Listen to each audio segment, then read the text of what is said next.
ಊಡಿದಡುನ್ನದು ನೀಡಿದಡೊಲಿಯದು ಕಾಡದು ಬೇಡದು ಒಲಿಯದು ನೋಡ ಊಡಿದಡುಂಡು ನೀಡಿದಡೊಲಿದು ಬಿದು ಬೇಡಿದ ವರವ ಕೊಡುವ ಜಂಗಮಲಿಂಗದ పాదవ ಹಿಡಿದು బతుకిదే కాణా చెన్నమల్లికార్జున.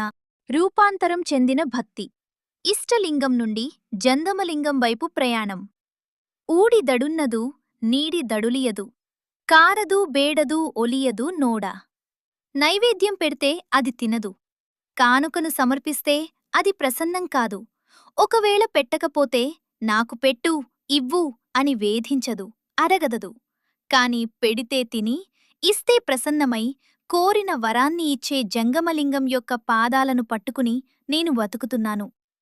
ఎవరైతే అన్నం పెట్టినప్పుడు స్వీకరిస్తారో, సమర్పించినప్పుడు సంతోషించి అనుగ్రహిస్తారో, అడిగిన వరాన్ని ఇస్తారో, అలాంటి జంగమమే లింగము అయిన గురువు యొక్క పాదాలను పూజిస్తూ నేను జీవిస్తున్నాను.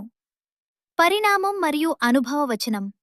ఇది ఒక ఆధ్యాత్మిక రూపాంతరాన్ని, అవస్థాంతరం, స్థితి మారడం తెలిపే వచనం. సాధన ద్వారా పొందిన ప్రత్యక్ష అనుభవం నుండి పుట్టిన వచనమిది. ఇష్టలింగం అనేది భక్తిని నేర్పించడానికి, భక్తుని భావనలను వ్యక్తపరచడానికి మరియు సమాజాన్ని ఒకచోట చేర్చడానికి ఒక సాధనంగా ఉపయోగపడుతుంది. ఇష్టలింగం యొక్క ప్రాముఖ్యతను దీక్షా సమయంలోనే బోధించడం ఎంతో అవసరం. ఇష్టలింగ భక్తి నుండి జంగమ భక్తి వైపు మార్పు.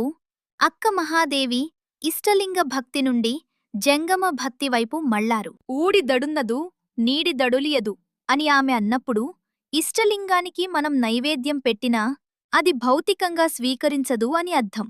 అది కేవలం ఒక ప్రతీక, వస్తువు. నాకు ఆకలి వేస్తోంది అని అది నిలదీయదు, అరగదు. ఇది వస్తుగత సత్యం. అందువల్ల అది మానసికంగా స్పందించదు. అక్కడ స్వీకరించడమూ లేదు, తిరస్కరించడమూ లేదు. అయితే కాని పెడితే తినిమి, ఇస్తే ప్రసన్నమై కోరిన వరాన్ని ఇచ్చే జంగమలింగం యొక్క పాదాలను పట్టుకుని బతికాను అని చెప్పడం ద్వారా ఆమె ఒక గొప్ప అనుభవతత్వాన్ని వ్యక్తపరిచారు. ఎక్కడైతే నా భక్తికి స్పందన లభిస్తుందో, ఎక్కడైతే నా భక్తి స్వీకరించబడుతుందో, అక్కడే నేను భక్తి చేస్తాను. జంగమము భక్తిని స్వీకరిస్తుంది, తిరిగి అనుగ్రహిస్తుంది.